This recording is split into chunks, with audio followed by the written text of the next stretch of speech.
Tel un prince héritier qui se déguise et rôde afin de démasquer l'injustice et la fraude dans les états du roi, son père, tel Jésus reprend parfois son jeune front mortel, quitte en secret le firmament du Dieu, son père, et blond, s'en vient un peu voyager sur la terre. Télémaque divin, que comme un vieux mentor, le bon Saint-Pierre, ôtant son auréole d'or pour n'être pas trahi par ses feux, accompagne. Un jour, ayant battu longuement la campagne, le Seigneur et le Saint, on était en hiver, firent halte en un bois dont le feuillage vert n'était plus sur le sol que de l'humus rougeâtre. Saint-Pierre eût bien voulu s'asseoir au coin d'un âtre et chauffer ses vieux doigts. Mais la seule maison qui levait le chapeau de chaume à l'horizon ne penchait pas au vent la plume de fumée qui fait rêver bon gîte et soupe parfumée. Donc, ce bois valait mieux, d'autant que le soleil y donnait. Un soleil pas bien chaud, c'est vrai, timidement vermeil, mais tout de même point trop à dédaigner en ce matin si blême. Et Pierre, tout fourbu d'aller par les chemins, s'étant assis, tendait vers ce soleil ses mains, et les dégourdissait dans sa lumière rose. Cependant que Jésus, rêvant à quelque chose, debout, et ne sentait ni fatigue ni froid. Pierre cria soudain, « Maître, fils de mon roi, regardez, regardez cette femme, n'est-elle pas stupide ou folle? Sur mon âme, elle veut ramasser du soleil. Voyez-la. » Jésus leva les yeux.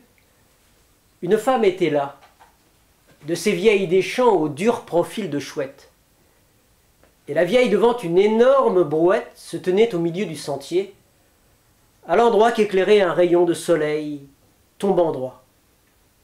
Et sitôt qu'il venait dorer son véhicule, la vieille tentait la chose ridicule d'emporter le soleil et tirait au brancard bien vite.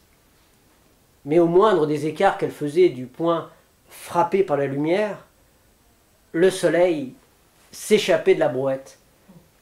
Et Pierre se divertissait fort à regarder ce jeu. La capture d'abord du beau rayon de feu entre les haies boueux et gris qu'il illumine, puis la fuite rapide et la piteuse mine de la vieille pauvresse, interdite un moment, mais qui recommençait bientôt, patiemment, sans comprendre pourquoi dès qu'elle rentrait dans l'ombre, elle ne tirait plus qu'une brouette sombre. Est-elle simple, Dieu? Bon, voyez ce qu'elle fait. Elle recommence. Et Pierre s'esclaffait. Mais voici que Jésus, dont l'intérêt s'éveille, s'approche et doucement interroge la vieille. « Femme, que fais-tu là? N'as-tu plus ta raison? Il règne un froid terrible en cette âpre saison. Et je ne comprends pas, ô femme, que tu veuilles, plutôt que ramasser du bois sec et des feuilles, ramasser ce rayon à peine réchauffant. C'est pour le rapporter à mon petit enfant, dit la femme en levant le front. Je suis l'aïeul d'un pauvre enfant malade à qui je reste seul, car cet hiver le père et la mère sont morts. Pour travailler, mes bras ne sont plus assez forts, je ne peux que glaner, et ce travail-là chôme. Et l'enfant va mourir sous notre triste chaume, sans même avoir connu ces douceurs, ces bonbons, qui font sourire encore les petits moribonds. Ne pouvoir pas gâter, alors qu'on est grand-mère, c'est dur. Que lui donner? Je ne savais que faire. Mais voici qu'il me dit ce matin au réveil, je serais bien content si j'avais du soleil. Car le soleil jamais n'entre dans ma chaumière, et mon petit enfant est privé de lumière.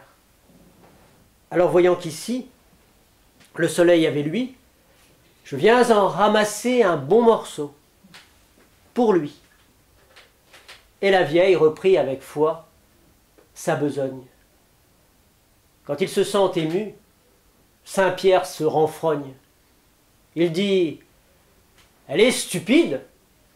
Elle ne voit donc pas que son soleil s'en va dès qu'elle fait un pas. Cette vieille cervelle est dure comme pierre et ne comprend plus rien. » Mais Jésus dit à Pierre, pensif, ayant rêvé sur cette femme un peu, « On ne sait pas ce que l'amour des simples peut. » Et n'ayant pas compris toute cette parole, Saint Pierre répétait, « Mais cette femme est folle, Seigneur, elle est folle !» Soudain, il s'arrêta, presque aussi confondu que quand le coq chanta. Car la vieille, maintenant, marchait sous les branches, et les rayons restaient entre les quatre planches, et les rayons dans l'ombre étincelaient encore, et paraissant pousser devant elle un tas d'or, s'en s'étonnait la vieille, impassible et muette, emporter le soleil dans son humble brouette.